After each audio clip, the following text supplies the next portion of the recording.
Hello, I'm Denise LaFrance. Coming up next on City Beat. Maintaining the community forest in Las Cruces is no easy task, but somehow dozens are volunteering to participate. Find out more about the Las Cruces Tree Stewards program. It's been a few years since the city opened its dog park. We'll look at how much it's been used and what residents who use it have to say. And if you have a pet and have not microchipped them, this next episode of City Jobs may have you heading to the Animal Services Center or your vet soon. We'll explain. Plus, we'll learn more about a regional transportation service which connects two southern New Mexico counties in this month's edition of Ask the.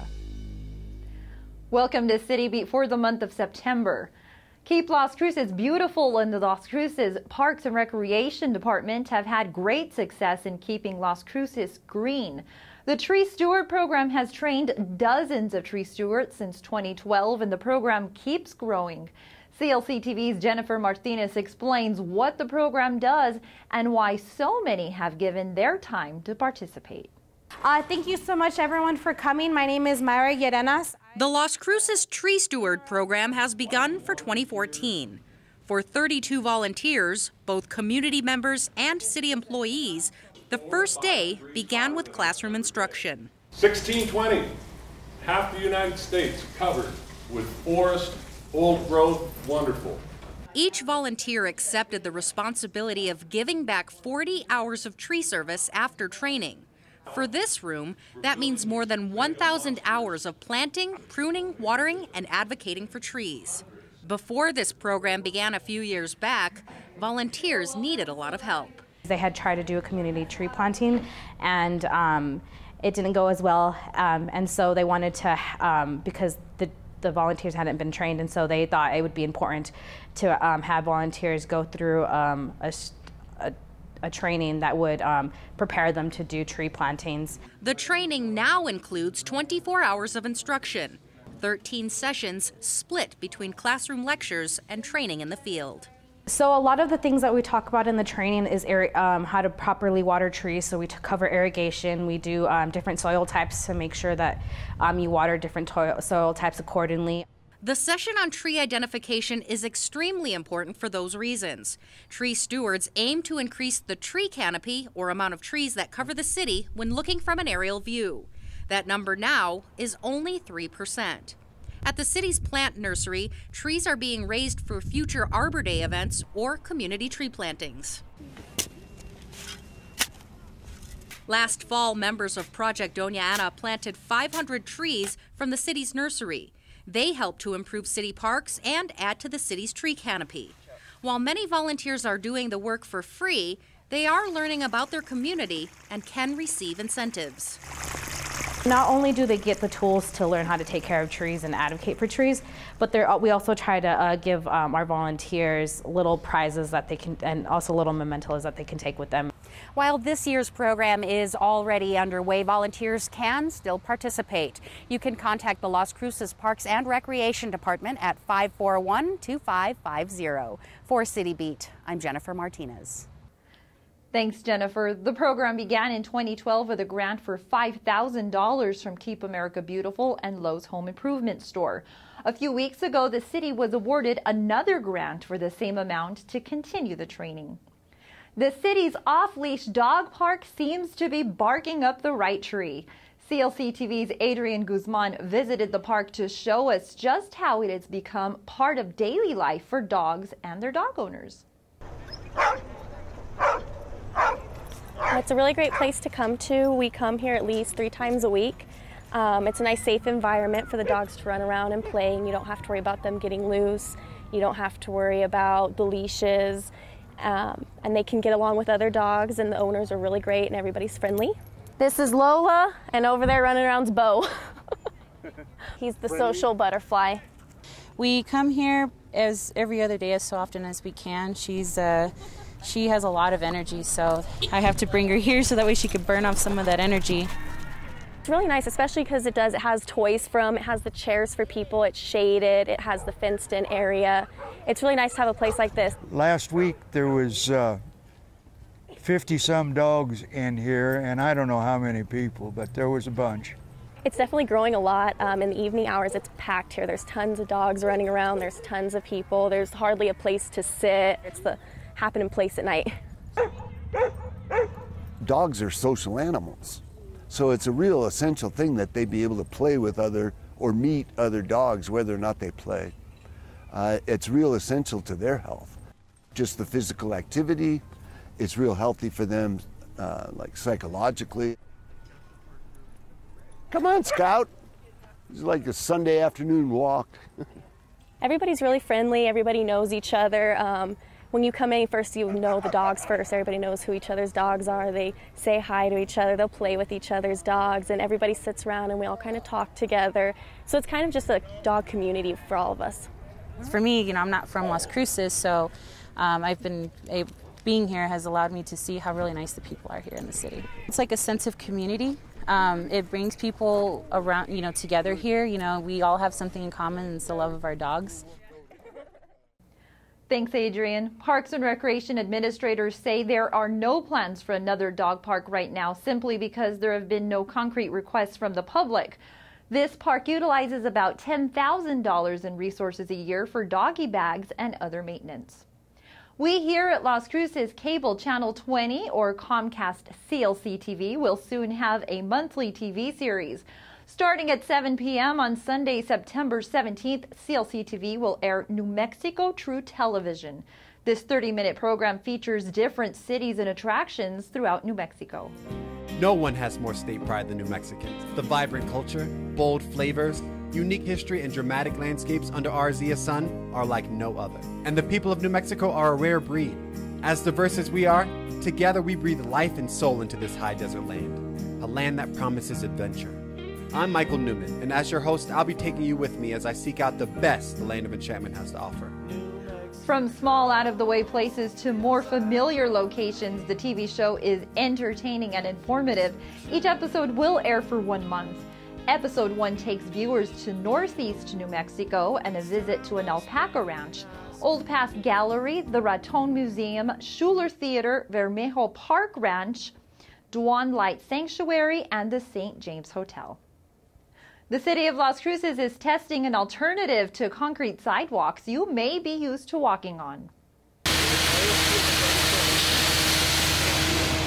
In mid-July, an El Paso company poured pervious concrete, or concrete that allows water to run through it, on the sidewalk at the corner of Main and Spruce in Las Cruces. The plan is to test the concrete for future use in city trails and sidewalks. Pervious concrete helps Las Cruces to keep water from pooling and also minimizes the amount of storm water and pollutants from getting into the groundwater. We actually have a design out for the La Llorona trail system. It's about 1.1 miles from La Llorona Park to the Las Cruces Outfall Channel Trail, and we're going to replace the gravel trail with this pervious concrete. A few weeks after pouring the concrete, the city tested it to show its effectiveness. You can see how the water runs through the concrete and how it actually filters the water.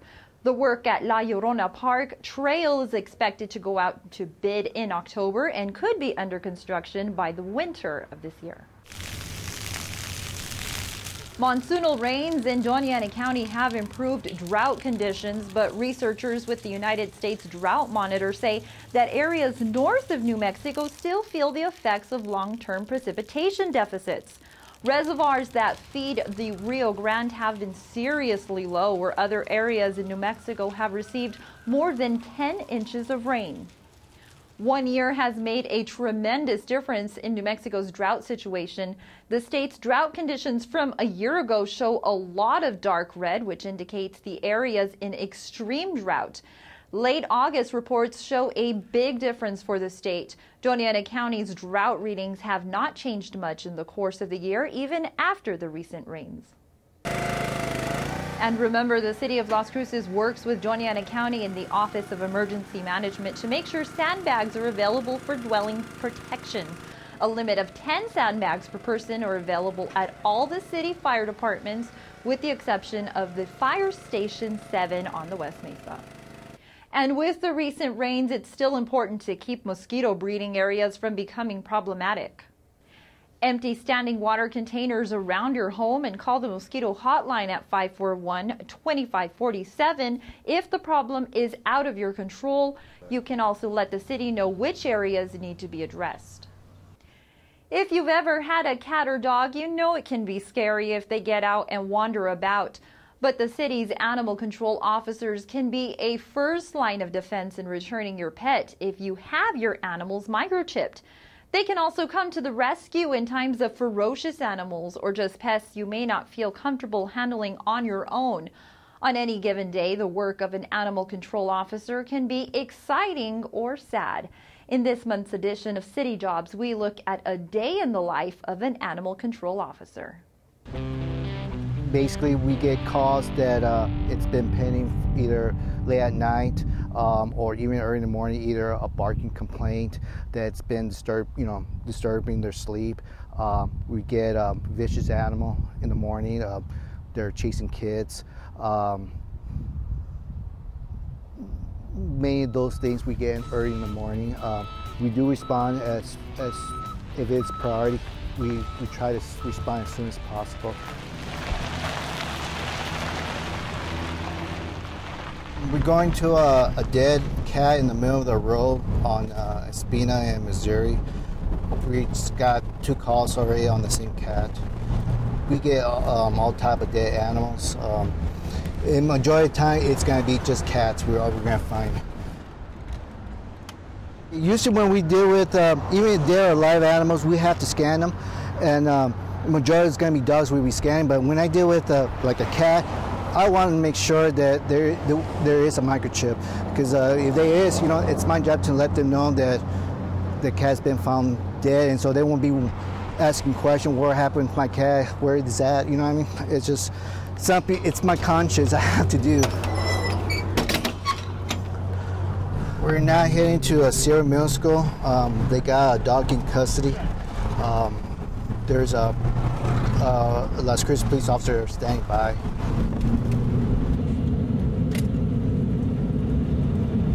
Okay, sweetie. Yes, okay. You're okay, you're okay.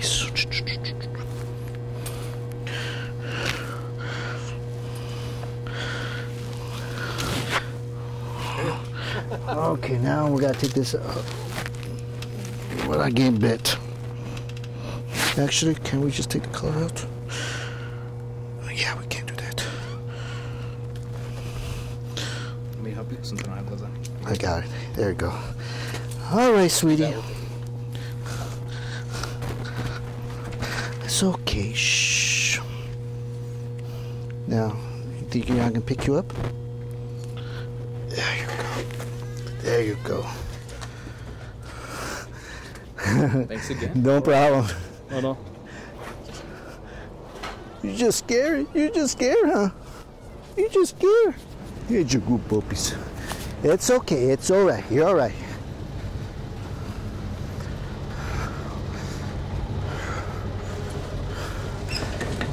That is a scary thing you see, man. It's okay. You're all right. Yeah, I try to talk to him. Usually it works. But especially if you're dealing with an aggressive dog, doesn't really want to touch, it's best not to deal with. Doesn't have a microchip at all. So that's going to go straight to the shelter.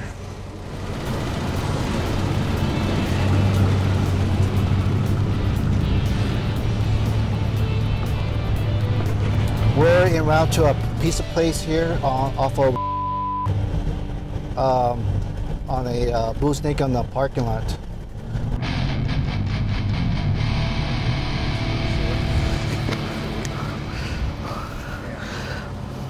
Wow, man.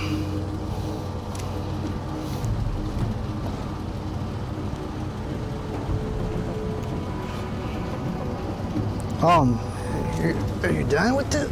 Oh, man. No, he's mad now. Do me a favor. Can you help me out real quick? Don't worry. I got the snake. Just hold it back out for me. He won't. No, he won't. He won't. With the rat too? Yeah, I'm gonna give you his food. And these ones, all snakes, where we pick up, we don't actually do anything with it. We just take them out of Las Cruces in the desert and let them go. So, yeah, there's no reason to do anything with this. So.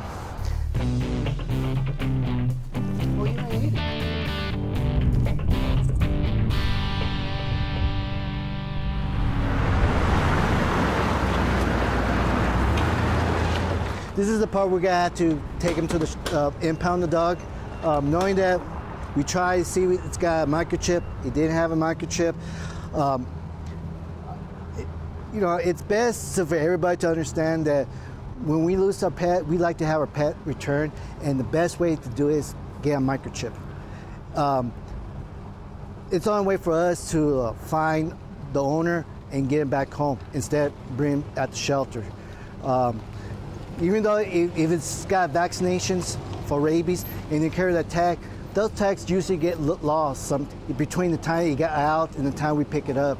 Or the fact that don't name about putting it on tag. Microchip, it's there all the time. It's not going nowhere. So it's not, you know, it's not something that it's going to be missed. But I really recommend to be microchip. But now it's going to have to be here. And hopefully the owner will come and locate it. I've been doing this for 21 years, since I was 24 years old. This job doesn't get any easier. It's getting hard by the day. Doing this is the worst thing I have to do, because now we don't know that this is owned or not.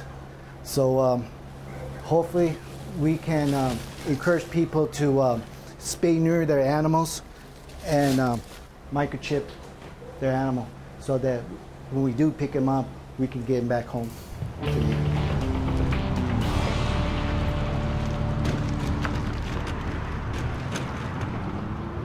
Thanks to Abraham Flores for allowing CLC TV along for the ride, and another thanks for not releasing that snake in my backyard. It's September and football season is underway. Let's check in on the Aggies' gridiron schedule, that and more in our City Minute. The New Mexico State Aggies competed in their home opener on August 28th on their new turf field. They take on the I-25 rivals University of New Mexico Lobos on September 20th and Georgia Southern on Saturday, October 4th. Both games begin at 6 p.m. at Aggie Memorial Stadium. Most City of Las Cruces offices will be closed on Columbus Day, that's Monday, October 13th. While the Roadrunner Transit offices are closed, bus services will operate, and trash and recycling offices will be closed, but services will continue. In addition, the Foothills landfill will have normal operating hours. And the Southern New Mexico State Fair is returning to the fairgrounds from Wednesday, October 1st through Sunday, October 5th. Be sure to take in daily attractions, which include horsemanship training, the Weld Family Bear Training Demonstration, freestyle motocross, and magician Adrian DeMarco. Admission rates are free for children under 6, $10 for children aged 7 to 14, and $12 for adults. A new regional transportation service is available in southern New Mexico. It connects Truth or Consequences to the Texas state line. Here with more on how this service will enhance Las Cruces and the surrounding area is Ask the Host, Udell Vigil. Hello and welcome. Our guest for this edition of ASTA is Jack Valencia, Project Manager for the South Central Regional Transit District. Jack, thank you for joining us. Thank you, Udell. Tell us a little bit about the Transit District. Well, the Transit District is comprised of 2 counties, Sierra and Doñana, and all the municipalities in between, from TRC all the way down to Sunland Park, inclusive of Las Cruces. And your whole intent is to provide transportation or expand transportation services outside of Las Cruces, more into the county. Correct, into a regional seamless system, but the city of Las Cruces is quite important to us because they are the hub for all of the activity at the new Mesilla Valley Intermodal Transit Center. So we're bringing in 6 routes coming in from Truth or Consequences into Las Cruces, from Alamogordo into Las Cruces, and then we have 4 routes south of Las Cruces going down Highway 28 and South Main Street into Anthony, and then from Chaparral into Anthony and Sunland Park into Anthony. And we're using Anthony as a southern hub to transfer people. So I envision someday that hundreds of people will be coming in here daily into Las Cruces, thousands of people as the system matures, hopefully after November of this year. And how is this going to benefit individuals? Well, in a variety of ways. We recognize that the per capita income in this area, or median income of Doña Ana County, is about $37,000. The national average is about $57,000. By utilizing public transportation, people have the opportunity to put more disposable income into their pockets by saving money. The average use of a vehicle, cost of a use of a vehicle, is anywhere from $6,000 to $9,000 a year, depending upon how much mileage you put onto your vehicle. So if we can get people out of their cars into the public transportation system, both within the city of Las Cruces and within the regional system, we can begin to bring some significant economic impact to them. Additionally, we're bringing them into jobs, healthcare, and education.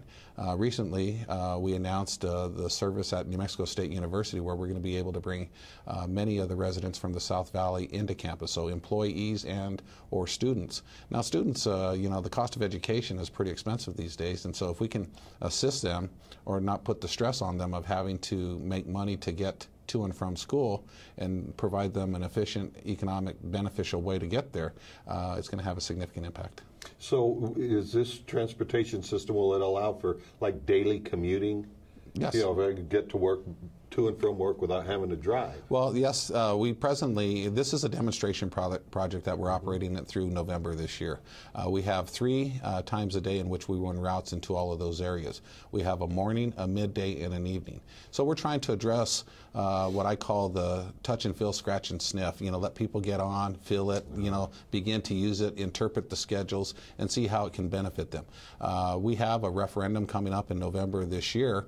And as a result, if we have a favorable outcome, we're going to be able to exponentially increase public transportation through the region. And what that means specifically to the city of Las Cruces, the city of Las Cruces operates their Roadrunner transit system on an approximate $4 million a year budget, of which $1.5 million comes from the general fund.